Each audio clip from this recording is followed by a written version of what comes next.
anaknya. Apalagi kalau yang meninggal itu konglomerat. Tapi kalau meninggal biasanya banyak sekali yang tiba-tiba mengaku jadi anaknya.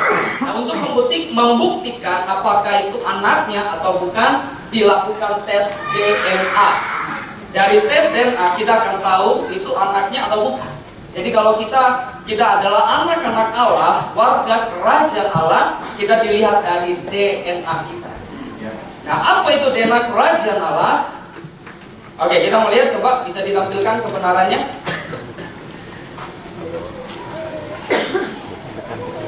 Oke, kita baca sama-sama 1 Korintus 1 ayat 23 sampai ayat yang ke-24. Sama-sama 3, 2, 1. Tetapi kami memberitakan Kristus yang disalibkan, untuk orang-orang Yahudi suatu batu sandungan, dan untuk orang-orang bukan Yahudi suatu kebodohan. Tetapi untuk mereka yang dipanggil, baik orang Yahudi maupun orang bukan Yahudi, Kristus yang disalibkan adalah kekuatan dan hikmat Allah. Paulus berkata bahwa pemberitaan tentang salib adalah sebuah kebodohan. Saudara tahu kenapa sebuah kebodohan? Karena kitab ini ditulis di Korintus. Saya kasih latar belakang tentang kota Korintus sedikit ya. Ternyata kota Korintus adalah salah satu kota yang sangat besar pada saat itu di zaman Yunani ya. Kota yang sangat besar. Di situ pusat salah satu pusat perdagangan ya, kota pelabuhan dan kota hiburan. Jadi kalau orang mau hiburan, biasa mereka datang ke Korintus ya. Jadi ini orang-orang yang sangat intelek sekali, orang-orang yang hidup di kota metropolitan. Kalau kita gambarkan di keadaan sekarang, jadi mereka menilai segala sesuatu berdasarkan nalar mereka. Yang mereka menilai sesuatu berdasarkan apa yang masuk di dalam akal sehat mereka. Itu sebabnya waktu Paulus beritakan tentang salib, Paulus berkata, Paulus sadar bahwa berita salib adalah sebuah kebodohan, ya, sebuah kebodohan. Nah, bagi orang Yahudi adalah batu sandungan. Kenapa? Karena orang Yahudi minta tanda. Nah, bagaimana bisa dipercaya dia Allah, sementara tanda seorang Allah itu punya kuasa dan gak mungkin mati. Nah, sementara Yesus kalah gitu loh, mati, gak bisa disebut, gak bisa diterima karena tandanya gak masuk gitu. Jadi buat orang Yahudi itu batu sandungan. Tetapi buat orang yang bukan Yahudi, yaitu orang Yunani, adalah sebuah kebodohan. Kebodohan kenapa? Karena gak masuk di akal mereka. Kau mau ada orang yang mengorbankan dirinya? Rasanya gak mungkin. Saya baru mengerti begini, ternyata prinsip dunia ini dengan prinsip kerajaan Allah itu selalu bertolak belakang. Saya semakin mempelajari kebenaran, saya semakin menemukan begini bahwa prinsip dunia ini dengan prinsip kerajaan Allah itu selalu bertolak belakang. Ya, selalu bertolak belakang. Apa yang dianggap bodoh bagi dunia justru itu kekuatan bagi kerajaan Allah. Amin. Tapi apa yang berhikmat bagi dunia ini justru itu kebodohan bagi Allah. Nah, selalu bertolak belakang. Makanya kadang-kadang saya bilang, Tuhan berikan hikmat dan kekuatan Allah supaya saya bisa mengerti kebenarannya. Amin. Nah, kita mau lihat selanjutnya. Nah, itu sebabnya yang jadi pertanyaan nih, poin yang penting yang saya mau coba share buat teman-teman semua, mengapa harus ada salib? Nah, dari sini baru kita tahu budaya atau DNA kerajaan Allah.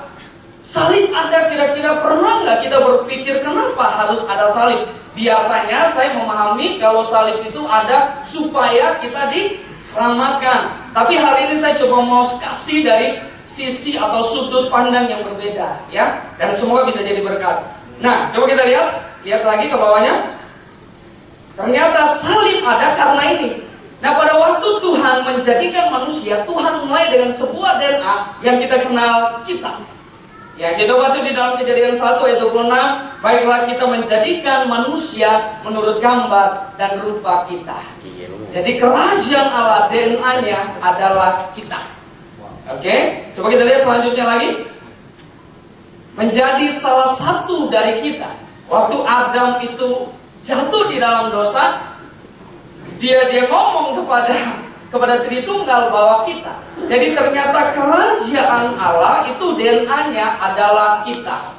DNA-nya adalah kita. Kita lihat di dalam Perjanjian Baru, para rasul mereka sangat mengerti DNA ini, sehingga mereka mengkopi DNA ini menjadi dasar gereja mula-mula. Saudara lihat coba di dalam Kisah 2 ayat 44, sama-sama 3, 2, 1. Segala kepunyaan mereka adalah kepunyaan bersama. Ada kata kepunyaan bersama, itu berarti kita. Jadi ternyata para rasul yang dibimbing selama 3,5 tahun oleh Yesus hanya untuk mengubah budaya dari aku menjadi kita. 3,5 tahun itu cuma memberitahu kepada mereka bahwa DNA kerajaan Allah adalah kita.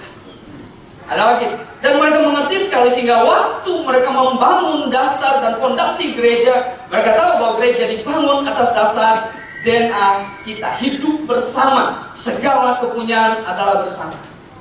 Oke? Ini Kisah 2 ayat 44 ya. Coba kita lihat lagi ke bawah. Oke, nah waktu pelan-pelan ya. Udah mau habis. Gak akan lama. Oke, enggak apa-apa dikeluarin aja semua. Yang sampai di aku aja. Oke, kasih tepuk tangan dong buat IT kita yang luar biasa ya. Oke, jadi waktu itu sebabnya kenapa ada salib waktu Adam jatuh di dalam dosa. Kalau saya berpikir gini, coba pernah kita berpikir nggak? Kalau Adam jatuh di dalam dosa, Adam dan Hawa hanya sebuah kesalahan. Menurut saya Tuhan gak akan suruh mereka keluar dari taman itu. Betul? Tuhan gak akan begitu marah. Ternyata waktu mereka jatuh di dalam dosa, mereka bukan sekedar berdosa, tapi mereka menukar budaya atau DNA kita itu menjadi aku. Jadi kenapa saya tahu aku? Kita lihat coba di bawahnya. Karena waktu mereka iblis jatuh itu karena aku. Oke? Aku ingin menyamai yang maha tinggi. Nah ternyata budaya iblis, dasar atau DNA atau fondasi dari kerajaan kegelapan itu adalah aku. Ini cuma bicara kita dan aku. Cuma kalau saya melihat begini, aku ini memang hal yang kecil, yang sederhana, tapi ini merusak sekali ya. Jadi saya baru ngerti, saya baru kebuka, ternyata iblis ketika jatuh di dalam dosa itu dasarnya karena aku. Dan sejak hari itu iblis selalu menjadikan rajanya, fondasinya adalah aku. Amin. Jadi kita lihat di bawah lagi. Nah manusia jatuh di dalam dosa karena apa? Karena aku. Mereka ingin sama seperti Allah. Itu semua bicara tentang budaya aku. Oke, coba kita lihat di bawah lagi. Banyak keluarga jatuh juga karena aku. Saya mulai melihat begini, aku ini biasa. Cuma kalau aku ini mulai menjadi yang penting di dalam sebuah keluarga, maka perceraian akan terjadi. Amin. Hal sederhana, tapi kalau dipelihara bahaya sekali. Nah, kita lihat di bawah lagi. Banyak perusahaan hancur juga karena aku. Dan ini sebabnya banyak perusahaan mereka membangun sebuah training, tema utamanya adalah teamwork. Betul? Together, ya kan? Mereka rata-rata membangun ke sana karena mereka tahu ketika aku ini menjadi dasar dari perusahaan mereka, maka perusahaan ini nggak akan berlangsung lama. Nah, kita lihat di bawah lagi, banyak pelayanan bubar juga karena aku. Ya nanti saya akan kesaksian karena saya kenapa mengerti aku ini begitu bahaya, ya karena saya ngalamin gitu loh. Oke, cus kita lihat ke bawah lagi. Nah, itu sebabnya kenapa ada salib. Jadi ternyata salib ini dianggap sebuah kebodohan, betul? Karena salib ini bukan cuma bukan cuma sebuah hukuman, tapi hukuman yang sangat menggenaskan, menyedihkan, memalukan. Dan ini bicara tentang sebuah DNA yang Yesus ingin kembalikan, yaitu DNA kita. Ya, karena ribuan tahun dunia sudah dibangun dengan fondasi kerajaan kegelapan, yaitu aku. Ribuan tahun dasar dunia ini, dasar orang berhidup, bahkan semua yang terjadi itu dibangun dengan budaya aku. Itu sebabnya perlu salib. Salib itu adalah kita. Sebab kenapa pengorbanan di situ? Karena kita itu bicara tentang salib, betul? Karena kita bicara tentang pengorbanan di situ. Karena kita bicara tentang kasih di situ. Itu sebabnya perlu salib untuk kayak semacam terapi gitu lah. Jadi kalau orang sakit, biasa kalau sakitnya udah parah, itu butuh obat. Obatnya bukan obat yang dosisnya biasa. Betul Bapak Ibu? Obatnya yang dosisnya agak tinggi. Kenapa? Supaya shock terapi gitu. Supaya bisa melawan sakit yang agak parah. Nah, ini penyakit aku ini udah mendarah daging, udah menyatu, ya, udah kuat sekali menjadi dasar dari kehidupan orang ribuan tahun. Itu sebabnya perlu pengorbanan, perlu kita yang begitu kuat, ya, yang kita kenal dengan salib. Dan itu sebabnya Yesus mati sederhana. Ternyata cuma untuk mengembalikan budaya aku, dikembalikan kepada budaya kita. Dan itulah dasar daripada kerajaan Allah. Itulah dasar daripada bergereja. Dan saya percaya kalau kita membangun gereja dengan budaya kita, gereja kita akan luar biasa. Amin. Kalau kita membangun keluarga kita dengan budaya kita, maka keluarga kita akan luar biasa. Tapi ketika aku ini menjadi utama, ini jadi masalah. Amin. Oke. Jadi itu sebabnya salib ini cuma bicara tentang aku dan kita.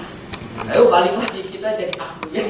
Aku jadi kita. Oke, bilang sama samping kanan kirinya, aku dan kita. Oke. Oke, ya. Aku kita. Yang kita bikin lagu, ya. Lagunya aku kita aku.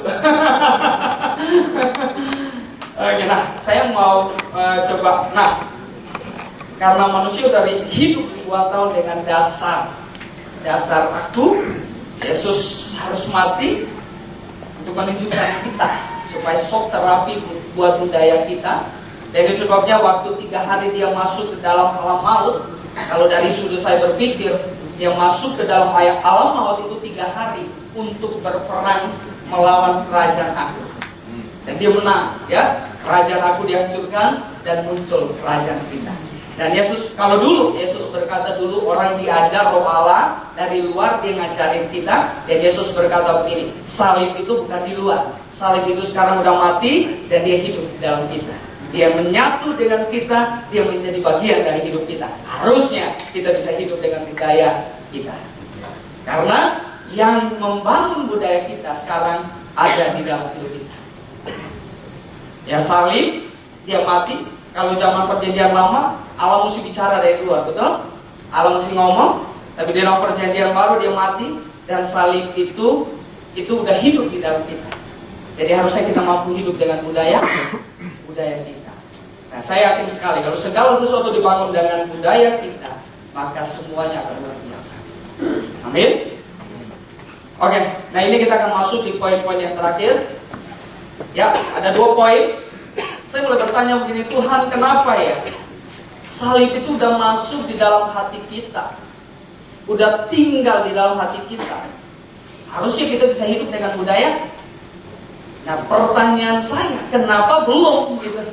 Kenapa sampai hari ini gereja masih pecah? Dan saya mentoring gereja dari tahun 2004 ya. Saya bersama dengan Pak Budi Setiawan, kita keliling hampir seluruh Indonesia dan sampai beberapa negara tetangga di Asia Tenggara ya. Nah, saya melihat begini, semua gereja itu pecah hanya karena budaya. Wah, itu ngeri ya. Sederhana tapi mengerikan. Dan saya udah beberapa kali konseling orang rumah tangga yang berantakan, itu karena budaya. Dan saya melihat juga banyak sekali perusahaan-perusahaan, termasuk kami di Prudensial, kalau budaya aku ini yang dibangun, itu bahaya.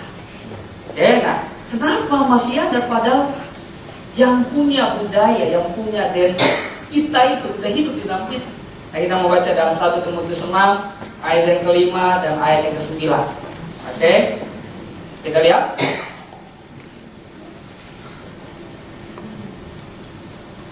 Bisa ditampilkan ayatnya?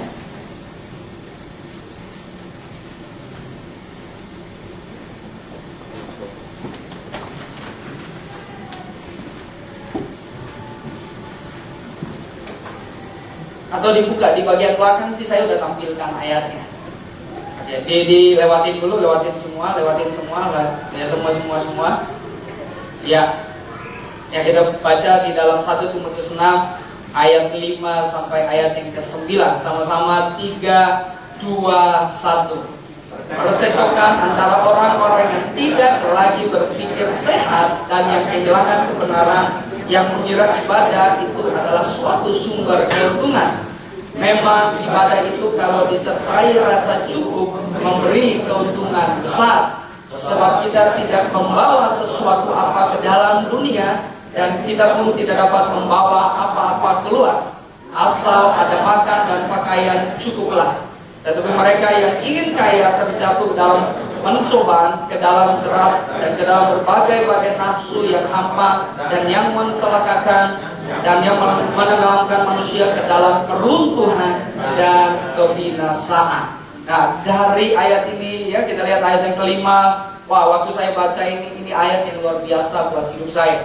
Ada dua hal penting, saudara perhatikan di situ. Percecokan antara orang yang tidak lagi berpikir sehat dan yang kehilangan kebenaran. Jadi orang yang gak sehat lagi berpikirnya, kehilangan kebenaran, yang mengira ibadah adalah suatu sumber keuntungan. Ada banyak orang hari ini mereka datang ke gereja dengan sebuah tujuan supaya mereka diberkati Tuhan. Termasuk mereka memberi perpuluhan supaya mereka diganti 30 kali lipat. Dan dulu saya ngajarin itu, saya berpikir itu judi banget ya.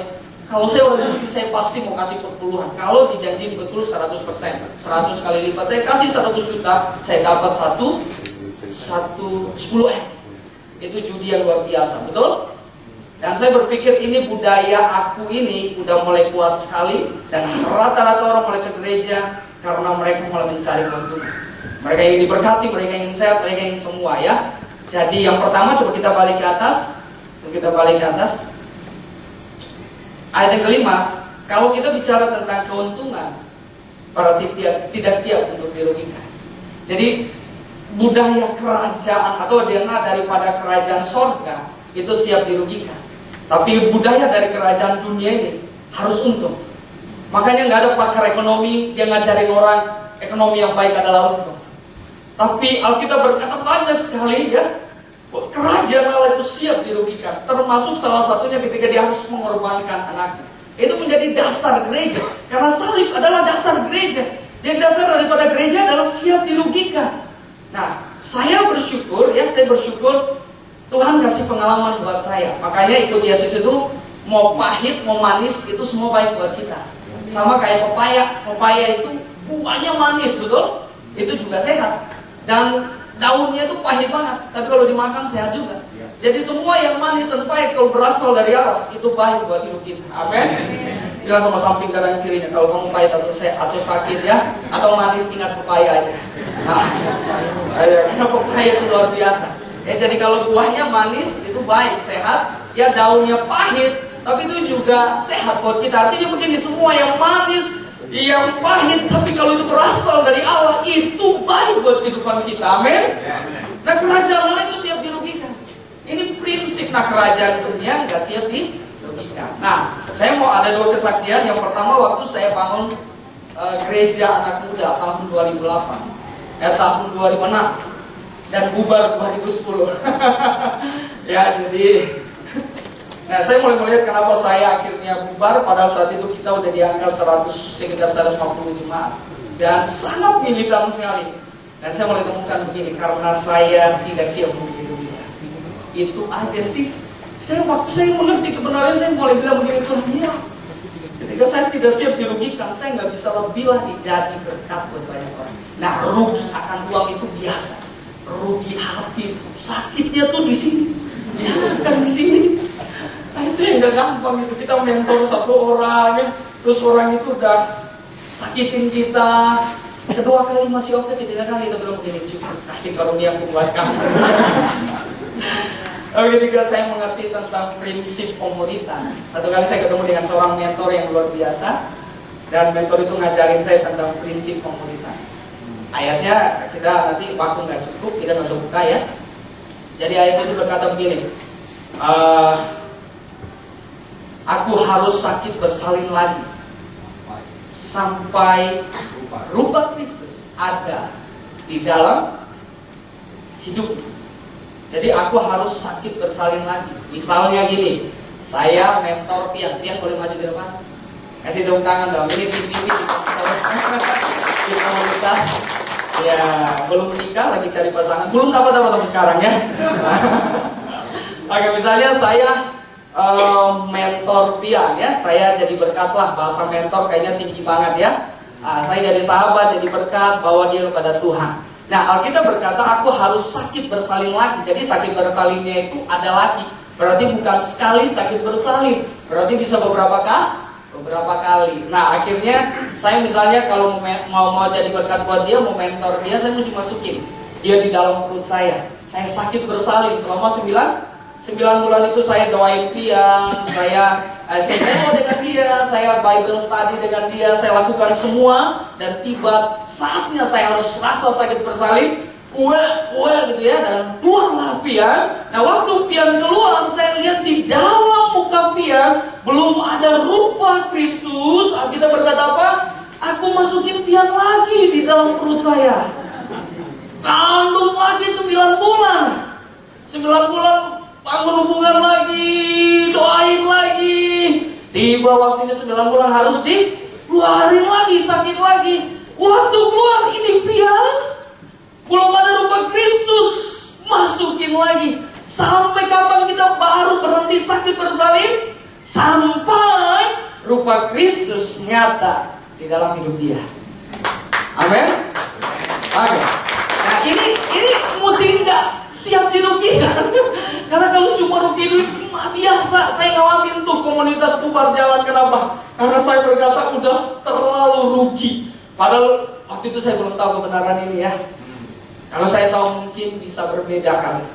Jadi ya saya nggak siap dirugikan. Udah cukup 2 kali dibohongin, ditipu dan sebagainya, udah cukup. Ya, kasih karuniaku bagi kamu udah cukup.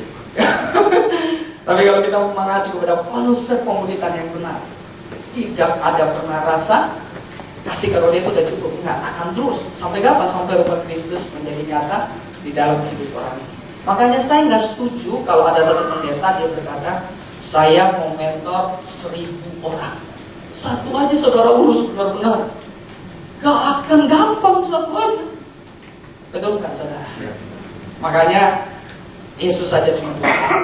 Itu 1 gagal, 11 berhasil ya. Dia silakan duduk. Kalau mau gantiin saya boleh.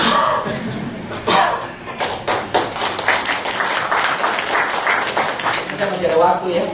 Oke. Nah, akhirnya komunitas itu bubar jalan.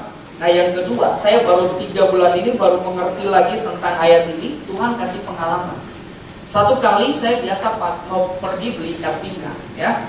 Nah ikat pinggang saya ini saya biasa beli yang murah, yang harganya murah lah.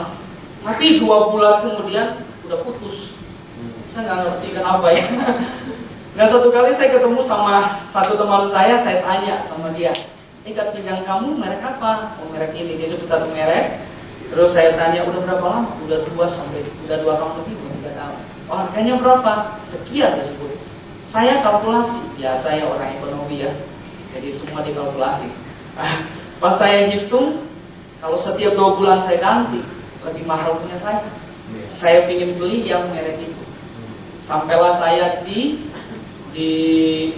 satu mall, saya cari-cari ketemulah ikat pinggang itu, merek yang sama dan modelnya juga saya suka.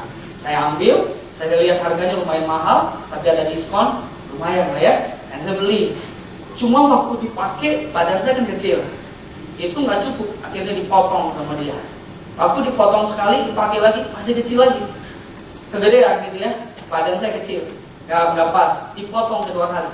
Mungkin yang si pegawainya udah kesal, dibilang gini, Pak, dilobangin aja Pak.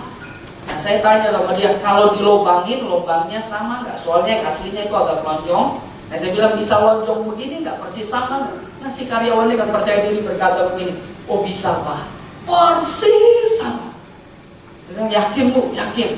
Oke saya kasih dia. Begitu dia hajar 2 lubang langsung, tak selesai dia kasih saya. Itu bukan bulat, segi 5. Aduh saya kesal banget, saya nggak mau ambil. Akhirnya dia bilang, kan Bapak udah ambil dong, harus bayar. Akhirnya manajernya turun, waktu manajernya turun dengarin kita lagi depan, manajernya dengarin. Nah waktu manajernya dengarin apa yang saya sampaikan, dia bilang gini, yang benar adalah Bapak. Dan Bapak silakan pulang, kalau mau ambil baru, ini nggak usah dibayar.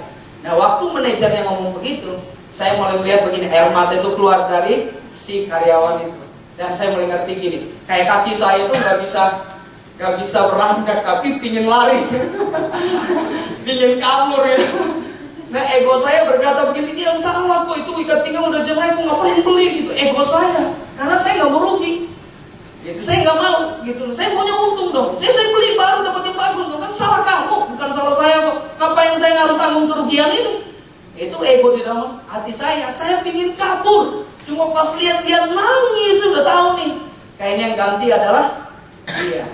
Dan saya mulai minta izin sama manajernya, Pak, saya udah tahu Tuhan akan lakukan sesuatu buat saya. Saya bilang, Pak, saya mau masuk di dalam kamar mandi. Sebentar, saya keluar, saya akan putuskan. Saya masuk kamar mandi bukan karena saya ingin ke toilet sih sebenarnya. Saya ingin doa. Karena ego saya dan apa yang Tuhan mau tahu itu berbeda gitu kan. Gak sama gitu. Ego saya bilang lumayan harganya, kabur aja gitu kan. Tapi kayaknya Tuhan mau lakukan sesuatu buat saya. Saya masuk, saya doa, Tuhan apa sih kok kaki saya berat gitu. Saya bilang, Tuhan kenapa gitu. Tuhan lama 5 menit gak ada jawaban. Gak lama Tuhan mulai bicara. Ya Roh Kudus itu jago untuk bertanya. Dia cuma bilang gini, kalau kamu yang ganti sama dia yang ganti, lebih berat siapa? Kok jawabannya jelas, siapa yang lebih berat? Karyawannya. Terus kalau kamu yang ganti, masalah? Masalah. Tapi kalau aku minta kamu ganti dan jadi berkat, kamu Allah gitu ya. Baru saya ngerti konsep ini ya. Kita gak siap dirugikan. Saya baru ngerti loh. Akhirnya saya keluar, saya bilang begini, Tuhan untuk lewat saya dapat iman gitu. Saya datangin manajernya, Pak, ikat pinggangnya saya bayar aja. Waktu saya bilang bayar, itu karyawannya nangis, tapi kali ini bukan nangis sedih, kali ini nangis bahagia. Nangisnya bahagia. Saya yang karena kurang bahagia.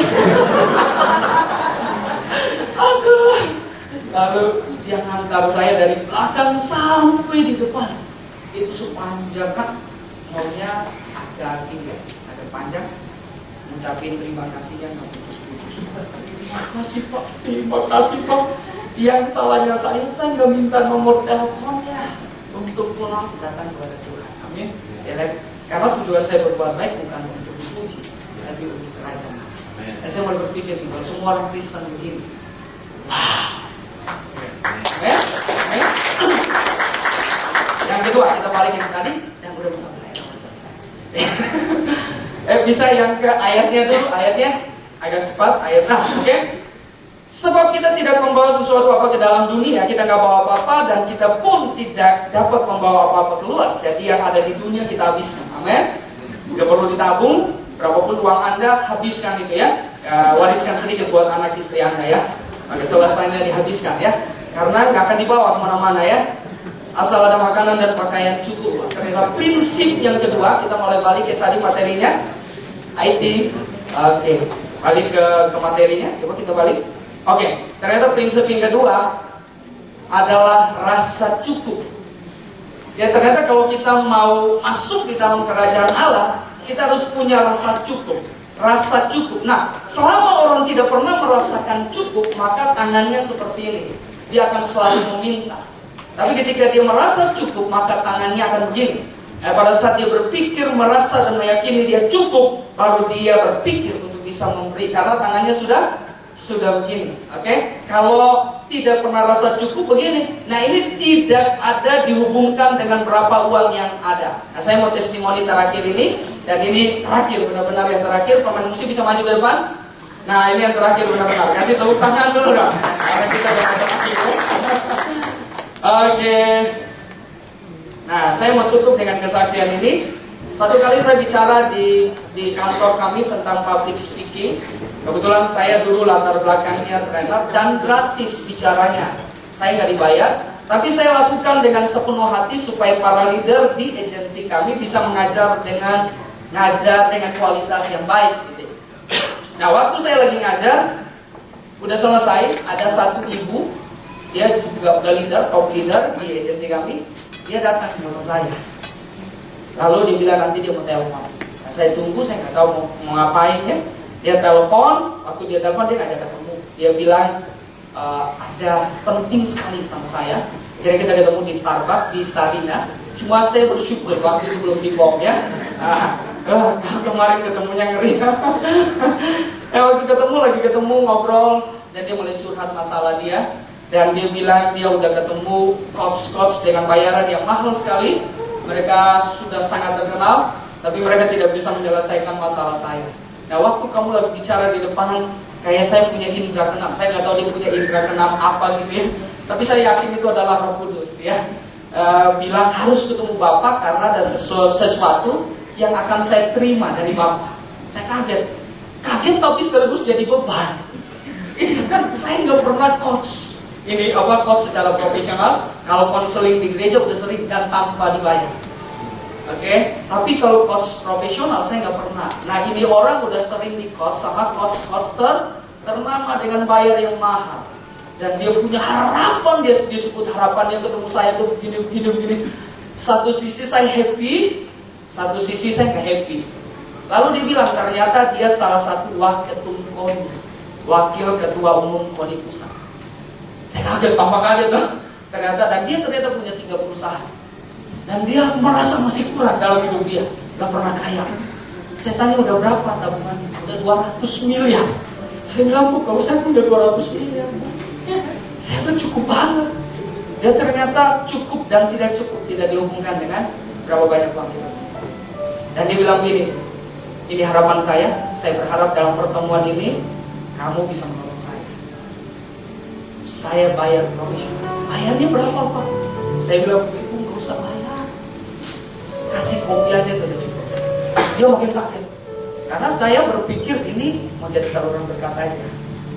Lalu saya bilang gini, dia maksa. Saya bilang gini, Bu, kita coaching dulu, ngobrol. Kalau misalnya Ibu diberkati, Ibu silakan bayar. Kalau nggak diberkati, Ibu bisa bayar. Nggak apa-apa. Dia lihat saya lihat dia.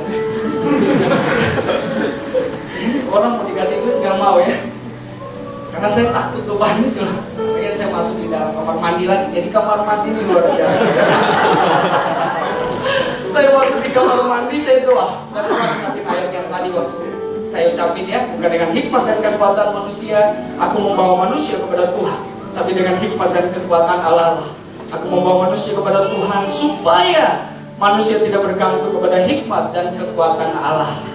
Saya dapat itu jalan Tuhan, saya butuh hikmat dan kekuatan Allah. Saya keluar dari kamar mandi dengan iman. Waktu saya masuk nggak ada iman, tapi waktu saya keluar ada iman karena ada hikmat dan kekuatan Allah. Saya percaya diri banget, ada iman gitu. Dan saya coach ibu yang punya 4 perusahaan ini dan wakil KONI dan salah satu leader yang ini uangnya banyak banget, harapannya tinggi banget. Dan waktu saya coaching secara pribadi 2,5 jam kemudian dia nangis. Habis dia nangis, dia bilang begini sama saya, Pak, ternyata nggak salah loh, indra keenam saya ngomong. Ketemu Bapak itu nggak salah, harus ketemu Bapak memang. Dan saya tahu itu karya Roh Kudus. Dan waktu setelah itu dibilang begini, sudah saya transfer yang sekian. Dan angkanya cukup gede. Dan dia minta saya coach dia untuk 1 tahun ke depan. Lalu dia bilang, kamu siap-siap, saya akan bawa kamu masuk ke dalam KONI. Kamu bisa karakter building daripada seluruh atlet yang ada. Saya bilang begitu, ajaib ya. Saya datangnya mau jadi saluran berkat, gak mikir dibayar berapa. Starbucks jakin gak ada masalah. Ya kan? Malah dia Tuhan kasih. Waktu saya pulang di mobil, saya dengar lagu Paniko yang jangan menghemat ya. Saya bukan penyanyi, jadi kalau nyanyi saudara kabur mati ya. Jangan menghemat, panjangkan patok. Nah, waktu saya dengar lagu itu saya bilang gini, kadang-kadang saya batasi diri saya. Tapi oleh hikmat dan kekuatan Allah, Tuhan akan pakai. Amin. Amin saudaraku. Mari kita panggil berdiri, kita datang sama Tuhan.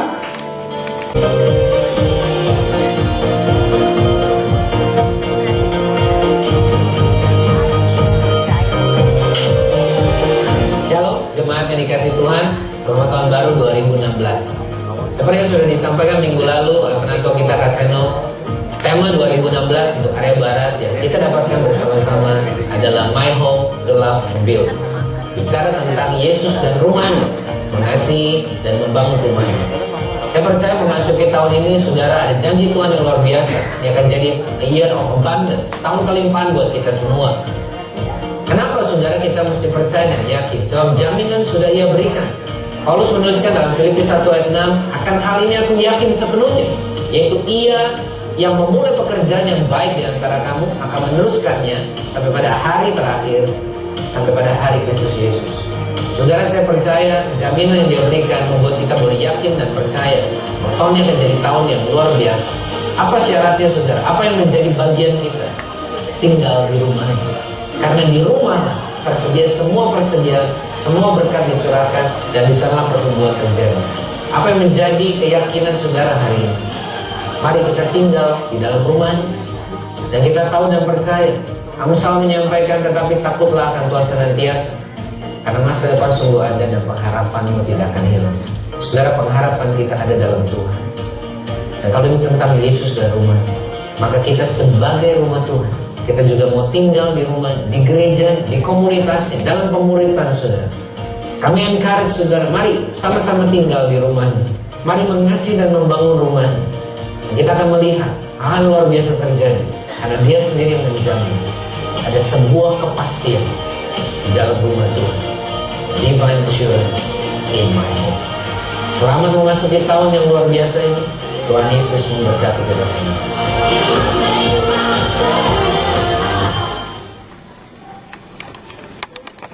Berapa banyak Bapak Ibu Saudara yang percaya bahwa tahun ini akan ada sesuatu yang besar yang Tuhan kerjakan di tengah-tengah kita. Amin.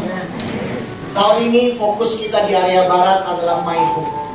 Bagaimana hidup kita dibangun menjadi rumah tempat kediaman Tuhan. Saya percaya ketika kita menyadari bahwa hidup kita adalah tempat kediaman Tuhan, maka hidup kita akan menjadi sesuatu yang luar biasa. Kita mau to love and build. Kita mau belajar mengasihi rumah Tuhan dan membangun rumah Tuhan.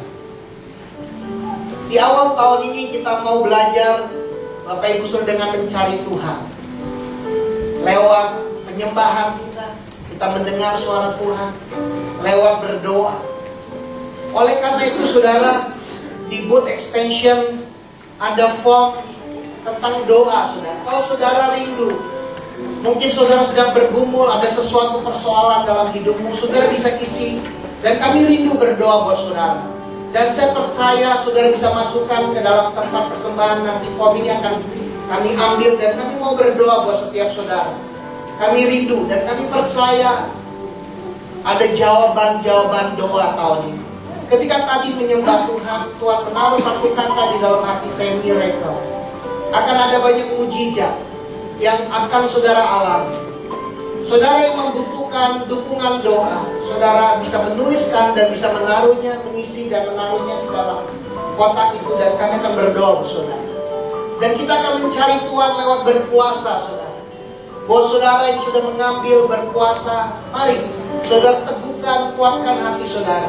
Dan kita juga mau mencari Tuhan lewat firman Tuhan. Ada bacaan Alkitab 1 tahun, sudah dikirimkan email juga buat kemarin saudara yang menuliskan. Kalau ada di antara saudara juga yang masih belum menerima soft copy, saudara rindu bersama-sama di dalam pembacaan Alkitab 1 tahun, mari saudara juga dapat tuliskan di Booth Expansion. Saya akan kirimkan kepada setiap saudara, agar setiap kita dapat terlibat mencari Tuhan lewat firman Tuhan. Dan minggu yang lalu Kaseno menyampaikan kepada kita, mari kita memulai dengan benar, starting right.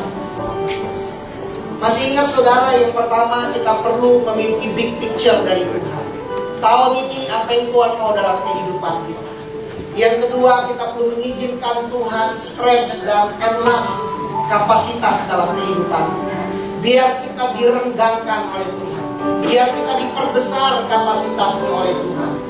Dan yang ketiga, kita expect God provision and favor in our life. Kita mengharapkan provisi dari Tuhan, penyediaan dari Tuhan, perkenanan Tuhan dalam hidup kita.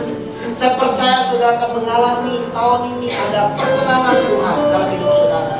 Dan tadi saudara, kita rindu menyampaikan bagaimana kita perlu punya DNA dalam kerajaan sorga.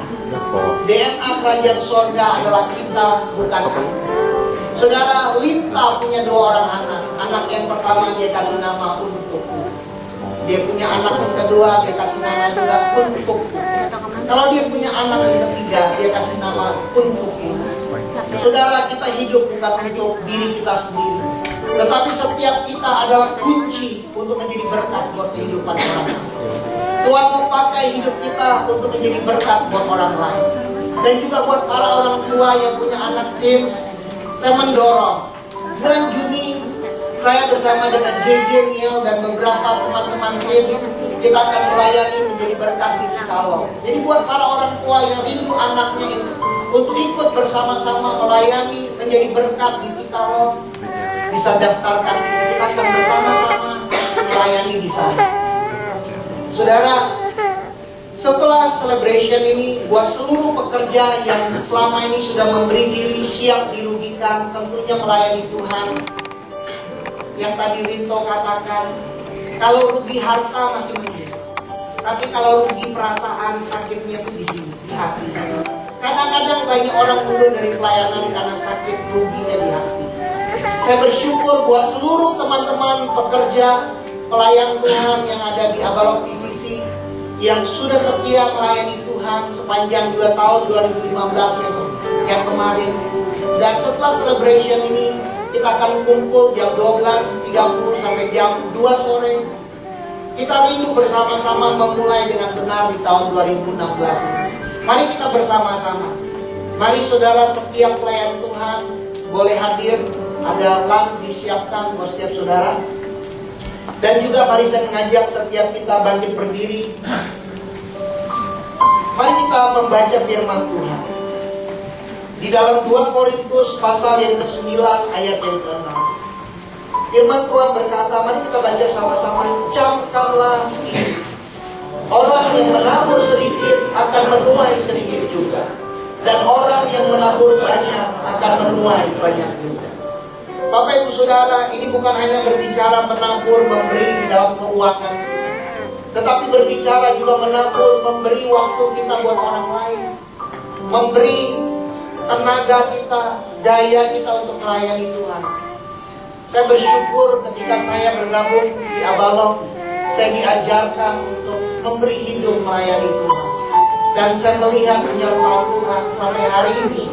Tuhan yang saya layani, Tuhan yang memelihara saya sampai hari ini. Tuhan yang melakukan hal-hal yang besar, apa yang tidak pernah saya pikirkan, apa yang tidak pernah timbul dalam hati, apa yang tidak pernah saya dengar, Tuhan sediakan dalam kehidupan saya. Dan hari ini saudara, biarlah firman ini tertanam di dalam hati kita. Biar kita camkan firman Tuhan ini. Mari kita menjadi orang yang memberi, tangannya begini, dengan kita menabur. Menabur waktu, menabur daya, usaha kita, dan menabur uang. Mari kita mengangkat buat setiap saudara yang sudah menyiapkan yang terbaik buat Tuhan.